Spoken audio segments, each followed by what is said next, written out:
welcome. Another episode of our Footy Fantasy Show.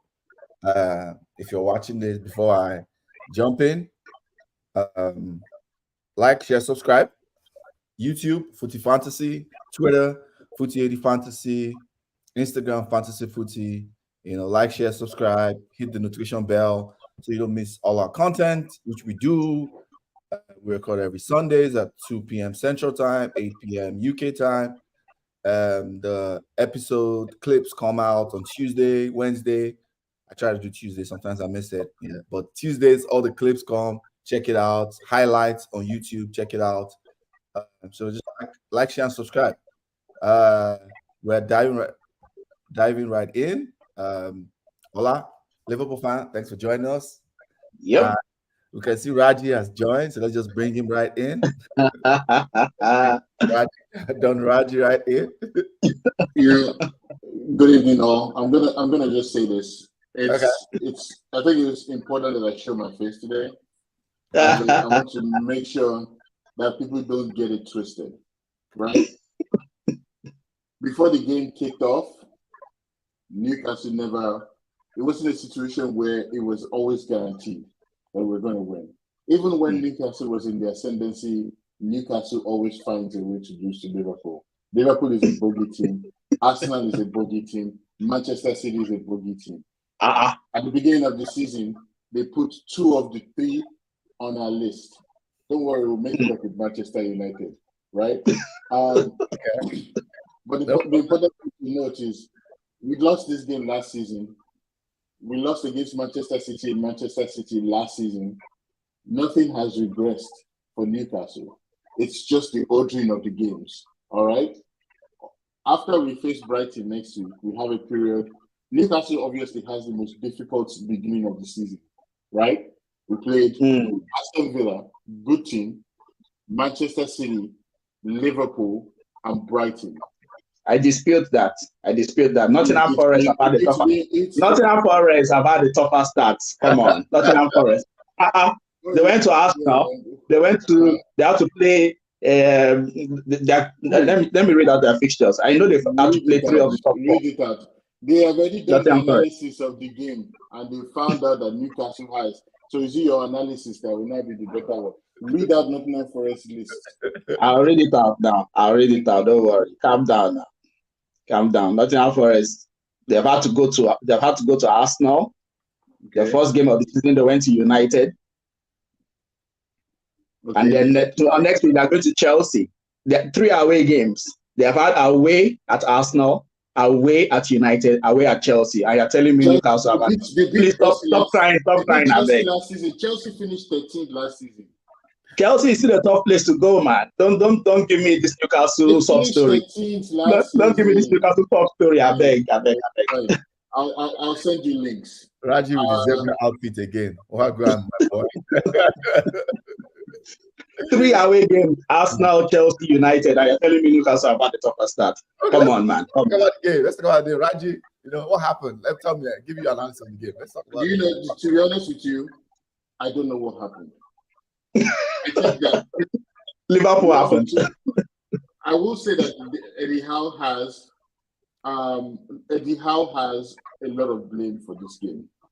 I'm going to post this into the comments so that you guys can post this to the page when you get a chance, because Ogaola is trying to bamboozle everyone. But I'm going to say this: Newcastle had a very tough start. But the coach has this philosophy where he doesn't want to make changes when it's necessary. We have Lewis, we have Livramento. Livramento doesn't have to come in for Trippier. Trippier played well. We have situations where Bruno has just handed players in the last 2 games. Bruno has not played well. In fact, the last 3 games, and then we've seen situations where Bruno is now lashing out at the fans, and the fans are pushing back because of what the hell. But I do want to say that this game specifically, when they brought in Nunes, it was clear what Liverpool was going to do. They were going to lob the ball, avoid the whole midfield, and try to beat Newcastle in the back. And I turned to my wife, who was there, who is always disturbing me about Newcastle. And I told her this is exactly what they were going to do. They did that. The coach never made any adjustment. The 2 goals were somewhat simultaneously the same. Nunes gets the ball because of a defensive mistake, because they are putting pressure on them. Once he gets the ball, he shoots the ball. It's a goal. Both goals, the same kind of goal, right? And it's on, what's his name? It's on Eddie Howe. This loss was definitely on Eddie Howe. But a lot of people are coming out and say that Newcastle is nonsense. Newcastle is this. Oil money is blah blah. Oh, that's all nonsense. It's fine. You guys can say it. Enjoy it this week. But the truth about it is, we'll see where it all plays out. Newcastle lost this game last season. Newcastle lost the Manchester City game last season, and we still finished above Liverpool. Okay, comment said, please don't blame the wife or let the wife breathe. My wife is an amazing person. I'm not blaming my wife for anything. I'm just saying that. Someone said blame Harvey Barnes, the same rubbish he did to send Leicester to this is not Harvey Barnes' fault. It's not Harvey Barnes' fault. This is squarely on the coach. Raji, could I get your thoughts? Could I get your thoughts on why do you think you took out Anthony Gordon? Because for me, that was the worst of the decisions, because Gordon had Trent on toast. He was killing Trent every single time. And then he takes out Gordon. This is why I said it's all on Eddie Howe. He doesn't... Very bad decision. He does socialism football. He wants to make Callum Wilson happy. He wants to make Anthony Gordon happy. He wants to make Harvey Barnes happy. He wants to give everybody money. Socialism football. You don't need to do that, man. You gotta be ruthless sometimes. And this is one of the things where you have to be. What I think. Let me talk about it tactically. I think I have to leave. You have to leave. Okay. Go on. Tactically, what I think. So Newcastle played this high octane, win the ball back, counter quick, right? And a lot of the work, he does this high press thing, right? Like strict high press, not even counter press. Newcastle do high press. So a lot of the work is done by the forwards, right? So by the time he gets 60, 70, he has to change them because he's looking at long season, because if you do that, you run people in the ground, muscle injuries. So I think, in my opinion, I'm just thinking of tactically, I think that's what he's going for. That's why he keeps bringing out, Isaac also comes in for Wilson, Gordon comes in for Harvey Barnes. That's what I think anyway. That's why he makes those changes. I'm gonna counter this, and it's the job of the coach to determine when they should do this kind of game. We can't. Is it Liverpool that will now be doing? Liverpool that brought the rock and roll football, Manchester City that brought the insane technicality. We saw that when we did it last week. We talked about this during the podcast last week. That Manchester City just played through our press. Yep. You gotta be smarter about what you set up. We don't even have to play 4-3-3 every game. We can play 4-2-3-1. We can play 4-4-2. We can play something else. He does this thing where he relies. And Dan Burn. I love Dan Burn, man. I love Dan Burn. But man, when we watched that Manchester City game, what was happening throughout the game? The left back was just overlapping Dan Burn every single time. And the 2 goals, which side of it did they come from? It was Dan Burn. I mean, it was obviously Sven Botman who made the mistake in the first one. But Sven Botman was trying to cover a hole that was created that Dan Burn left behind because he moved forward and he can't come back quickly. So we can't play the same game. We can't play the same team next week. There has to be some changes. I mean, it's time for Bruno to take his seat. And the problem is, let me tell you the problem with putting Bruno down. Is it our Longstaff that will now come and take his place? It doesn't make any sense. Anderson. You have one young guy called Anderson who looks good in preseason. Anderson. Do you think Anderson will provide what Bruno does? Anderson can't do that. Anderson can't do that. So if we had Willock, is he injured? He would have taken Bruno's position. Willock would have given us something different. Is he injured? Yeah, he's injured. He's a long-term injury. But we don't have the player. So Newcastle is hamstrung. Maybe with this injury, they're going to go to the market and buy a new defender. I don't know what's going to happen, but I feel like, and I also think that Almiron, Almiron today could have given Newcastle 3 goals, 3 or 4 goals. 2 of them hit the bar. 2 of them just went wayward. If Diaby was playing for Newcastle, and if Diaby was playing, we would have won this game. If Diaby was, because we were linked to Diaby for such a long time, we wanted to buy him last season by hook or by crook, and then Aston Villa goes and buys him for 30 million. It's like, where's Newcastle in this conversation? Newcastle would have bought that guy. If Diaby was playing, we would have scored some of those goals. But it is what it is. Newcastle is not down. Nothing. We've not regressed. We're still fine. Everybody is talking about oil money. Oh, it's all good. Remember I told you from the beginning, I've been consistent about Newcastle. Yeah, we'll see where it ends. I still think we're going to be top 4. Okay. I think that football is you're meant to lose some hard games, and that should jog you out of your slumber. We'll see what happens next week. That's true. Ola, give me a good card. Okay. Raji, thanks. I leave Ola to continue his nonsense. 3 points. 3 points. That's my nonsense. You think that was a red card? Let's start on that. Was that a red card? At the time, I thought maybe it was justified, but then I saw some people have been posting this new rule update where it says if they said there's an update to the denying of goal scoring opportunity rule. Yep. Now, I have to verify it, but I'll read it out where it says denying of goal scoring opportunity this season, only intentional fouls in the box on a player through on goal will be punished with a red card. If it is deemed a genuine attempt to play the ball, then the punishment will only be a yellow card. Now, that's what they're saying that they brought in this season. It can be argued that Van Dijk was trying to win the ball, but I obviously kicked the player first, but then he got the ball. In that sense, will we say, okay, as genuine attempt to win the ball, they should have given him a yellow card? In full speed, it looks like really, really bad because it's like he just swipes through the player and gets the ball. But then, is that player actually going in through on goal? The way that ball was going, maybe it was going a bit to the left of the box. So, in answer to your question, on first view, I would have said, okay, I'm okay with the red card. But then when I started seeing these screenshots popping up after the game, I was like, okay, he did try to make a genuine attempt at the ball. The good thing is it's not going to be a 3-match ban; it's a 1-match ban because that's the rule. So at least we won't miss it for 3 games. So I don't think we will appeal this one. The McAllister one, we had to appeal that one because that one was just clearly nonsense. It couldn't be a red card. This one, I don't think we will appeal it. I think we'll just leave it and say, okay, let him miss the 1 match. He can rest and come back after the international break. But yeah, I can see the people saying why it's a red card. I can see the train of thought that, okay, look, he went through the player to get the ball, and like that player was going in maybe through on goal.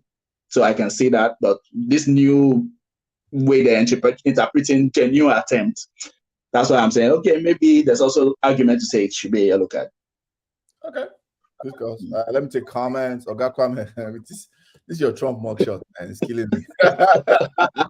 Anyone's looking like Eddie Murphy. Facebook user, please add your name to the end. I can't tell who this is. His subs already decided before the game. Man said Karl Marx boy, Socialism football. I said me that thing earlier during the game. I was like, what? It's not a socialist. I was like, this guy's clearly bitter. I told you, you're really bitter today. I can see a different shift in your energy, Raji. They started giving us top stories. Newcastle have had the toughest start. I beg, reach out the toughest start, please. Okay, come and say we can give you Anthony. I'll gladly take Almiron for the Baba's chair. Yes, coming. Anthony has not been good, but stop it. Do you know how Almiron will do the big club? Stop it. Okay, I guess to wrap up the game, Nunez. Why is he not starting Nunez? I'm curious about that. Yeah, I think Agakwame was saying, we're going to ask whether personally would I prefer Nunez ahead of Gakpo. Now, coming into this season, the preseason, Nunez was on fire. Like, all of us were like, man, this guy's looking ready to go. He was banging in goals in preseason. Okay, we know it's preseason. Preseason, you cannot really judge too much. But it felt like he had a point to prove, and it felt maybe he deserved, he should have started at least one of those 2 games we played previously. I think Klopp doesn't trust him to do the pressing well. I think maybe he's a bit helter-skelter with his pressing. He's full of energy. He will chase the ball, but pressing is also structured. It's not just running everywhere and trying to win the ball. So I think maybe Klopp doesn't trust him to do that bit. So that's why he has been on the bench. In answer to your question, I feel he should be starting. I think he's still maybe our best finisher, apart from even Salah. The thing with Nunes is, somebody was saying it today, Nunes is a pure finisher. I think Daniel was saying in the group chat that he's a pure finisher. The 2 goals he scored today, when he got into those goal scoring positions, he pulled the trigger. Bam. No thinking, am I going to square this? He pulled the trigger. 2 goals. Bam. And in our team, I think maybe apart from Salah, we don't have that. Gakpo scores, but he's not like that kind of striker. He'll probably look to play in somebody first. Jota is quite good with finishing. I just think Nunes should get a goal. He should get a goal at playing up front. Let's play him. Last season, he was top start. He was picking up injuries. I think coming into this season, he should have merited having at least a start. And even Klopp was saying it in the post-match interview. It was like, I've lit a fire under his ass, basically. Like I fired him up because I've been benching him. Because the guy was really pissed off the last match. I think there were reports that Nunes left the stadium straight after the final whistle. He didn't leave the stadium. He left the pitch straight after the final whistle in our previous game. Because he felt he should be getting more minutes. I think he should. Not just because he scored today. I think coming into this season, he should have had at least one start. But I know some people still need to. You have to eat your noodles. You people like Darwin noodles. You people have to start eating all those noodles. Okay. This season he's Darwin jollof rice. That's what I call it. Darwin jollof rice. He has upgraded. Yeah. I'm not a troll this season. That's why you can see my title. Purist. I'm a purist. This season I'll speak the truth. If United play badly, I'll say that. If United play well, I'm not beefing anybody this season. I'm not doing trolling. I'm not trolling anybody this season. I'm just chill. I know I threw one last week for Chelsea, but that's just me and Dad. Arsenal, are you sure you will not throw Arsenal this season? Because I know you have. No. I'm not trolling anybody this season. I've told everybody. I've retired now. I'm just a purist now. That's my new title. I'll just speak the truth. I'll say what I see. Okay. Salah, let's wrap up on this. There was a bid for Salah from Ali. Was it Ali Al? I think it's Ali Al. I don't think there was an official bid. They're just the speculation that they want him. They want him, but of course they're not putting the bid. I think they're just they're sounding him out. So I think that they want to put it out there. Let's see what's the speculation, what will happen. And there's not been an official bid. Salah, he set up the winning goal today. We still need him. I think he's still probably our most important player. Next season, if they came next season, I mean, if they say, okay, we want to buy him, but wait till next season, I think we can plan ahead and say, okay, maybe we can start facing him out. But this season, no chance. It's too late in the transfer market for us to take 150 million and start saying we want to go and buy somebody. I remember with Torres, we sold Torres on the final day of the transfer window, and then we went to buy Andy Carroll. Man, that doesn't work. It's panic buying. So we can't be entertaining any bids this late in the game. Like if it was maybe earlier in the transfer window, maybe they would say, okay, let's take the 150 and reinvest it. Because this is FSG's, this is their dream scenario. Let's cash in and reinvest. But I think if he's to go, most likely to be next season, he'll be 32 years old. He will have only 1 year left on his contract. That would be the best time to cash in if they wanted to do it. Not now. Not now. It will be too late. It will be too late for us to get somebody. We have Ben Doak. He's 17 years old. He plays on that side, but Ben Doak is still a long way away from being Salah. Let's not forget, Salah still scored 30 goals last season, and I think he had like 15 assists. So, and this season he has a goal and 2 assists already. So, man, we can't be selling him now. We still need him. I think we're going to accept it. He's incredible. Salah's an incredible player. I mean, he's an incredible player. He should go down as like one of the best forwards in EPL history. He's incredible. He's 20 goals. Yeah. Cash money. Let's take comments before we bring EJ in. Oh, that was Johanna. Okay, in the comments. Next, you start. I go vex for club. That comment say Peleo Pure Water FC. What's he talking about? What's he talking about? Who's Pure Water FC? Oh, you! It's you because you said you're purist. Yes, I'm a purist. Yes. Pure Water FC. I let the keys fully. So that comment, I'm not trolling anymore. I'm good. EJ is tired of me trolling. She complains. So I've decided. So they might be tempted. Anything can happen. Yep, that's true. Okay, let's jump into the main section. Let's bring EJ in. Another scandal. Another scandal. EJ is ready to go. She's rubbing her hands in anticipation for people who can't see the video. I don't know if I'm really going to go in on this guy, but I'll let you start. Okay, so if anybody has been hiding under a rock, which I don't expect anybody to be, see now, this is one I maybe EJ will help me with the pronunciation because I'm going to butcher it, but I'll still pronounce. I'll try. I think it's Rubiales. Rubiales. Okay. Yeah, just call him Luis Rubiales. Rubiales, the Spanish Football Federation president, kissed Hermoso, who plays for the Spanish team, when they were during the medal ceremony. Yes, that's what he did there. Yeah. And I'll give a quick timeline because there's a lot in 1 week, a lot has happened. So I'll just read it out. This happened last week Sunday, like a week ago. Of course, the Spanish Federation released a statement that it was a mutually, so that I don't paraphrase. They say it was a mutual, totally spontaneous gesture because of the huge joy of winning the World Cup. Rubiales says, Hermoso and I have a great relationship. It was a natural gesture of affection and gratitude. Sorry. The Spanish Football Federation claimed that was a statement from Hermoso. So on Monday, Rubiales released a video message. Oh, I know it has caused a stir. Of course, there are people who are hurt by this. I need to apologize. There's no alternative. Okay. Wednesday, sanctions. FIFPro released a statement that they need him sanctioned. The Spanish Women Players Union spoke out against it. Hermoso now spoke and said she was, I guess, forced to do it, and she didn't provide consent for the case. On Thursday, FIFA opened disciplinary procedures against Rubiales, and they say it was violating basic rules of decent conduct. On Friday, I watched that one. I was shocked. First of all, guys, he gave a conference and he said he's not going to resign. No, and like more than half of the men they were clapping. Wow. He says going to refuse. He says the social assassination against him. I'm not going to resign. Okay. On Friday, 81 Spanish players signed a letter saying they are going to refuse any future call-up, and they are not going to play unless something is done. Then Hermoso now released a statement on Friday also, and her statement says it was false, that they put pressure on her for that statement. While it is true that not to interfere with the multiple legal processes, I feel obliged to report that the words that they explained the unfortunate incident are categorically false and part of the manipulative culture that he has generated.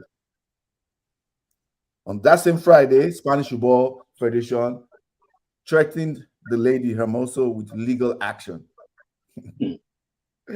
On Saturday, Rubiales has been provisionally suspended by FIFA. The same Saturday, Spanish they responded and said they are still backing him. That the facts are, no matter how many statements he said, it's impossible to change what happened. Wow. Okay. That's where we are. So I've given background information. EJ, what are your thoughts? That's good background information. Okay, so this is what we saw, right? Spain won the World Cup and they were receiving their medals, and we saw an exuberant man who is the head of, let's call them SFF, I don't know, Spanish Federation Football, he's the president. So he's the leader. So I'm trying to picture who's the Federation president for England. I think maybe Prince William, I'm not sure. Or Nigeria. We have the context of who that person is. He's the most important person in football in that country. Correct. So he's on the stage, and admittedly, we all saw the clips, or if you didn't see the clips, there are clips of him hugging every single girl, planting kisses on either on the side of their face or on the side of their head. That's inappropriate, over-exuberant behavior. I think it was inappropriate all around. I can see if you're happy. And I was trying to think maybe he grabbed his crotch. Yeah. I was going to say, he was grabbing his crotch in the stands. Yeah, I think he was drunk. That's my personal opinion. I think, and it's very likely, right? If you're excited, you're drinking probably, you're watching the football game, you're probably drinking. And that's the only explanation for me for something like that in a setting where you're supposed to be, I would say, number one. We agree that he's the number one sports person in the country because he's the president of that organization. men and women, everything about football. He's the president. He's been the president since 2018. I looked him up. He's very young, which is, I guess that's good. He's only 44, so that's a young guy. And so it's not I mean, even if it was older, it's not inconceivable that he would be, I think he may be single. Like, it's just the optics look horrible. Like, you're kissing all these girls, every single girl, hugging. It's like, how happy are you? We get it. Relax. And then this one girl comes, it's her turn, and he's like, he hugged her once, so that's not enough. I have to kiss her, yeah, that's not enough. Now he kissed her on her lips. I'm like, what are you doing? Like, no. And then, okay, I think the problem was the response, right? There was a social media response. If you look at the girls that were hugging him initially, they all look like, okay, well, we may not really interact with this guy. I promise you, they probably don't interact with that man that well. Absolutely. Mm-hmm. Just imagine, like, what are they doing with him? No, they know their coaches. They probably have no true interaction with him, at least not routinely. And they're like, okay, this is our boss. Yeah, we get that. He's happy for us. But it was just too much. So the social media backlash happened.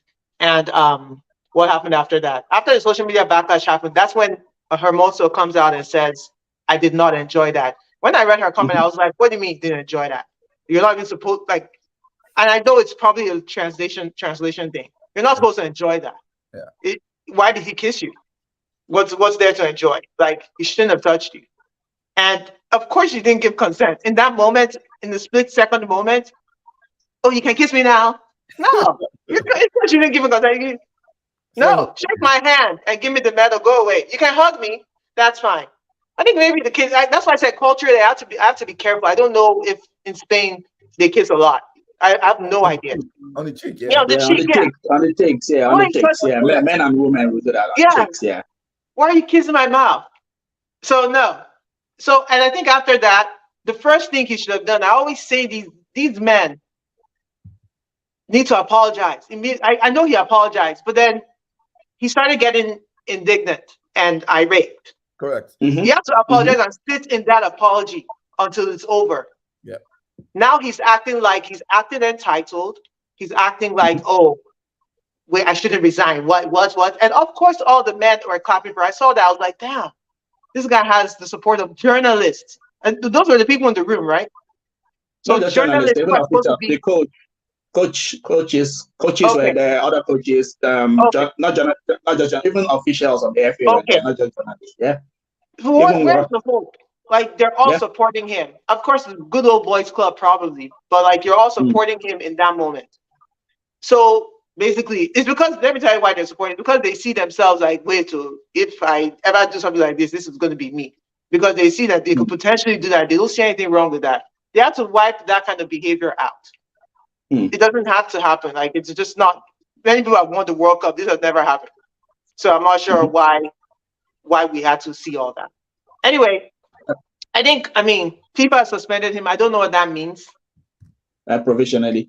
So I just want to quickly comment. I think this is it. It comes from the top also, FIFA, because we've seen. I'm not discrediting or even trying to minimize what he has done, but even generally, I've always, you see, when Messi was lifting the World Cup, they came and just wore this. I know it's a thing of royal prestige in the Arab world, but they didn't even ask him. They just wore it on him and said, "Come and wear this and lift the cup." I've always had issues where the officials, when they're presenting these things, they grab their attention away from the players who have just won the competition. Like, they want to be there. There's some officials, when they're handing over the trophy, they want to be in the picture when they're handing it over because they want to be there in the picture for posterity. I've always had an issue with that. And this guy, that's what he was doing. He was just being so exuberant, and so he was just being over the top. And what's annoying me is this World Cup was a big step forward for female football, for women's football. It was a big step forward. Like, I was watching the competition. I could see the big leap in the standard for goalkeeping, especially because initially the previous female World Cup, the women World Cups, you could see the goalkeeping was not really very high standard, so they could just take a shot from 30 yards to fly into the net. because women's football has been limited professionally. So, but you can see the standard has been elevated, and this kind of scandal is just deflecting attention away from all of that now, and that's so annoying. That in their moments of glory, is this guy who is now has taken away the shine from their moment of glory. This scandal has enveloped everything. Because now every single, like I was reading the timeline, like every single day there's examples of different things happening based on this scandal.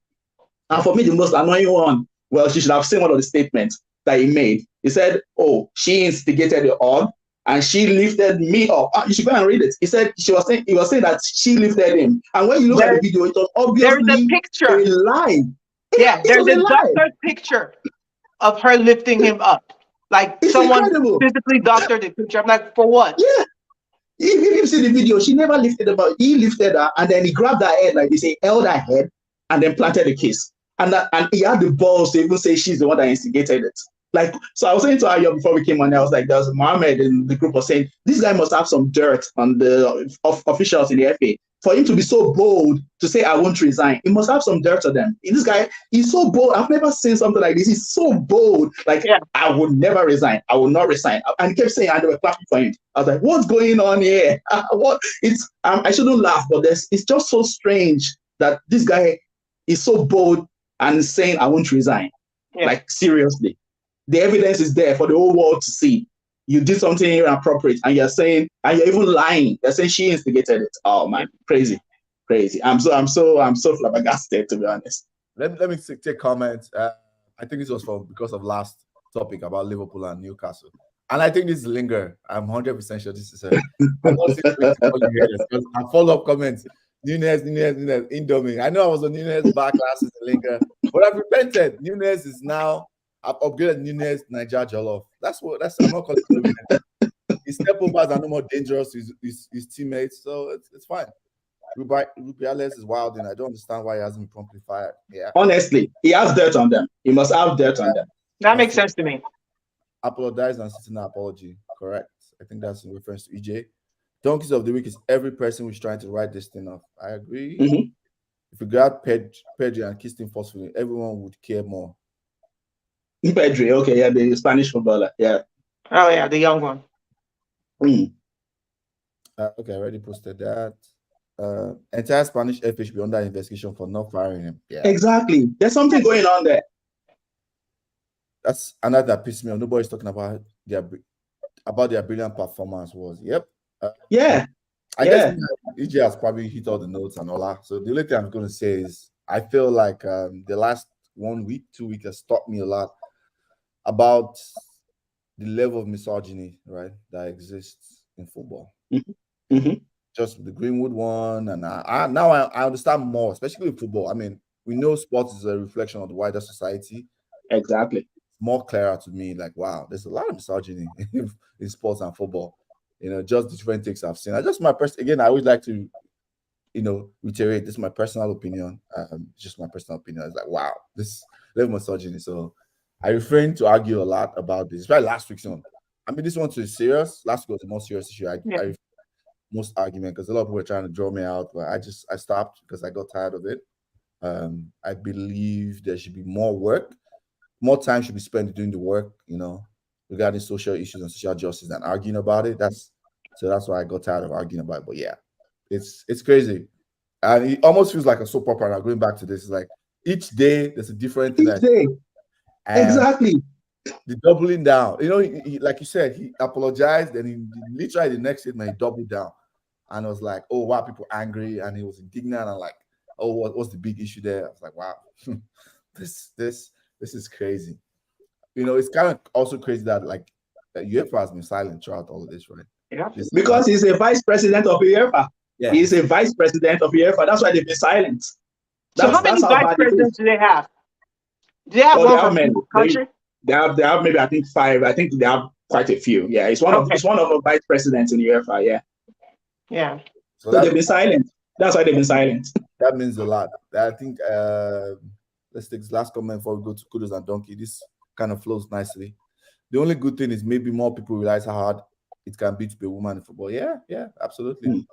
Absolutely, I agree. This flows nicely into Kudos and Donkey of the week. Who wants to go first? Donkey. I guess I'll say Donkey. I mean, that's easy. Spanish. It's easy. FA, Rubiales, UEFA too. They should say something. Yeah. my opinion. Yeah. All the male players have been quiet, apart from like a few of them. Borja, I know your former boy EJ Bellerin has spoken out. Yeah. He's always on point with those kind of things. Yeah. That was kind of wishy-washy. I saw his statement. It was kind of wishy-washy. And it's like, oh, okay. It's like he doesn't want to comment about it. He said he doesn't want to comment about it. He doesn't know what happened. You didn't hear that? He got a lot of Bellerin? Did he? Arteta. Okay. Yeah, it was very wishy-washy about it. It's just like, okay. Yeah. I understand why you don't want to go, but at the same time, maybe not. Because Xavi came out and doubled down. And I know Sevilla had gets about it. That Xavi was like condemned it. Sevilla was. The sad thing. The sad thing is Spanish football, the women's football in Spain is an all-time, as in GOAT level. They are the champions of the under-17s. They are the champions of the under-20s, and they are the champions of Senior World Cup. They are like GOAT level. That's the greatest of all time. Barcelona won Champions League too. They won everything.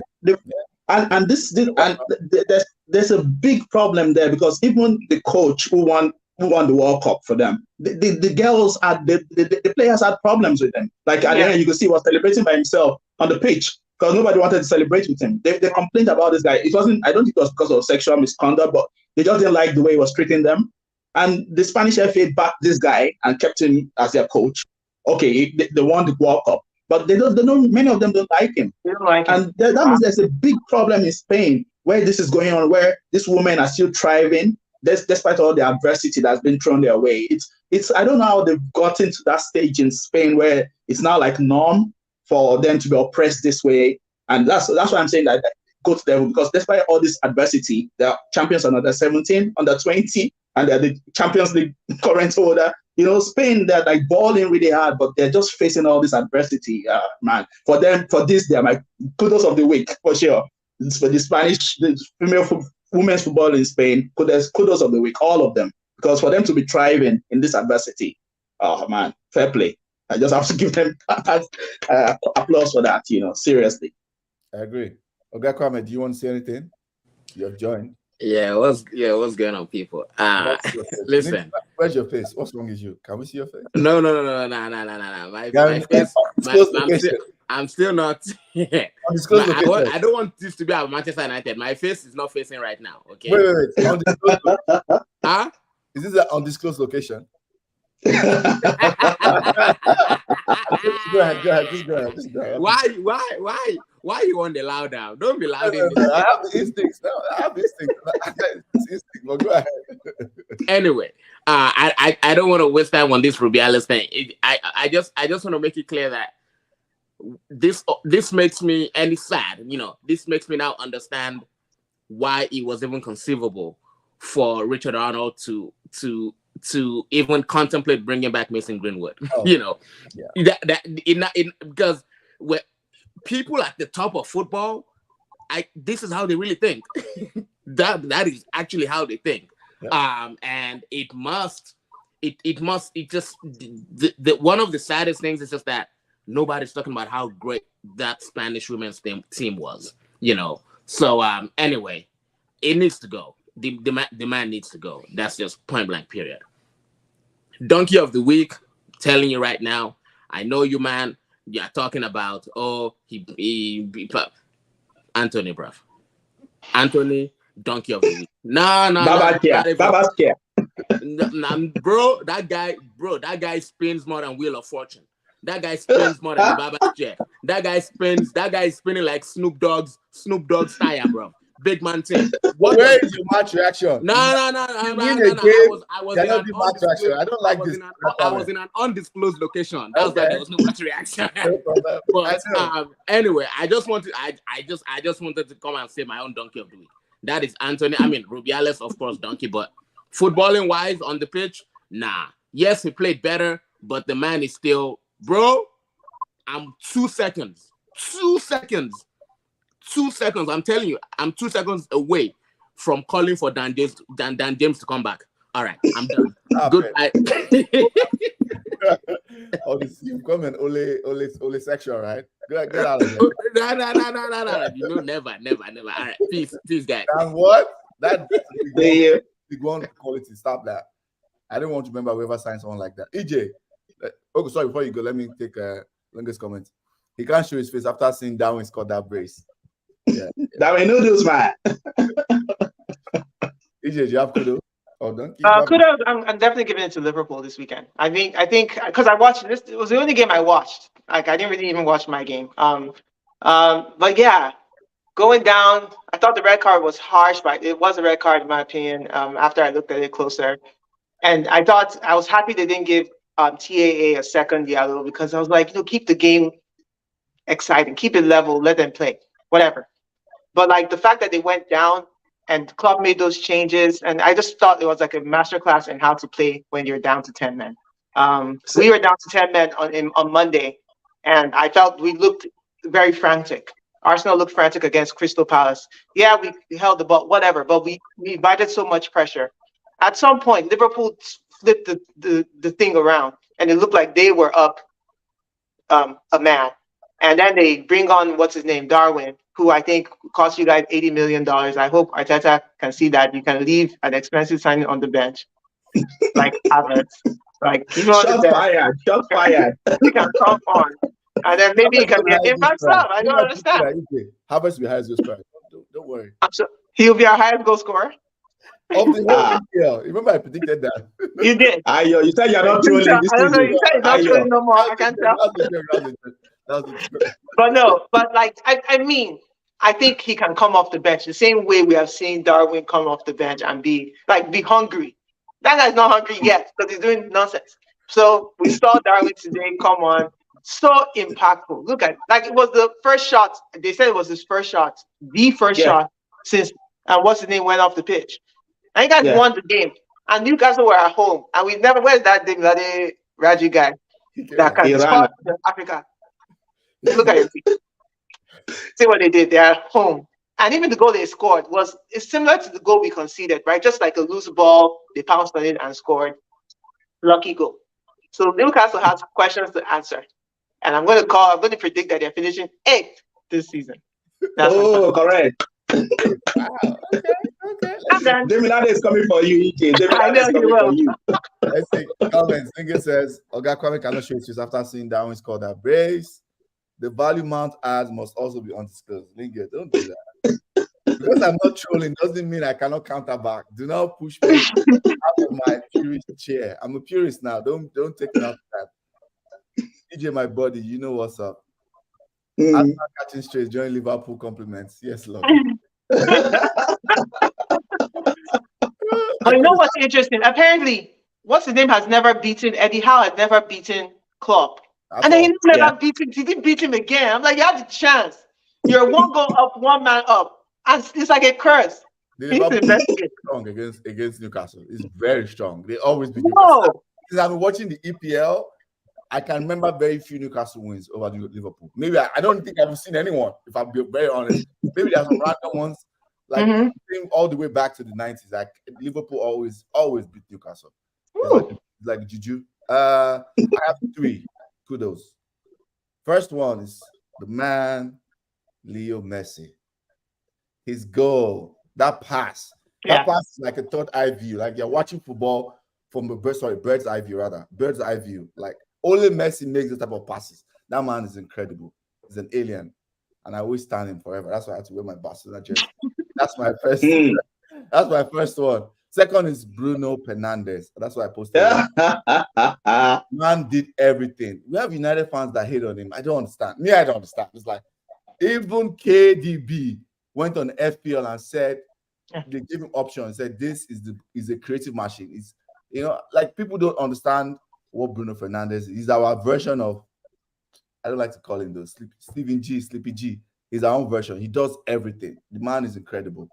So, except score winning goals that are not penalties. It's everything now. The man is a G. Highest goal and assist. Since he joined the league in February 2020, he has the highest GA in the league. Respect this man. And this is a United team that has been up and down. So respect Bruno. Third, kudos goes to Darwin Núñez. Those 2 finishes were very, very good finishes. Very, very good finishes. So I think that's where we are. And we'll take these last 2 comments and end the show. We did it at 45 minutes. This is a record. 45 minutes. Oga Kwame says, I beg, Jared Lee has been playing training session in America. Hey, he's done MLS. I want to say one thing about Messi. I feel like he's such a good ambassador for the sport in America. And this 2 months he's been here, he goes to every station and every stadium. They all sell out. They're all charging an arm and a leg. And then he's scoring in every state. Like he's scoring every time he plays. So it's like you're getting your money's worth. Oh, I saw a Messi goal. It's really good. Like it's good for the game. Even though I don't think MLS people can play. Apple's viewership has tripled. Okay, I'm not surprised. That's tripled. So it's crazy. Yeah, it's like a world tour. It's like a musician going on tour and performing every time, and he plays the whole 90 minutes. Like it's crazy. I'm tracking the tickets. I'm tracking. I have. Let's not just say, I respect Messi, but Pele did it first, and Pele did it better in America. No, in America. MLS thing Pele played. Nobody wants to. It's not the MLS. He just brought football to America. He brought football to America. And it was like a world tour in America. Okay. But respect to Messi. No, not beating on Messi. Not beating on Messi at all. They haven't beaten us since 2015, according to Linga. Newcastle, yeah. Okay. We've come to the end of the show. If you made it to this point, like, share, subscribe. Footy Fantasy, Road to 500, Instagram, Footy Fantasy. That was YouTube, by the way. Like, share, subscribe. EJ, thanks for popping in, as usual. Next week, I'll be in an undisclosed location. My phones will be off. After we're going to the Emirates, we don't do it in the Emirates. I'll be on an undisclosed. I'm so happy. That's a big one. Is that? I said me too. Nah. You are fine. You are home. You're always close to the Emirates. So, Oga Kwame, this next week, that will be your ship to stay. I'm not going to be here. We're out. Everyone, take care. Thank you. See you.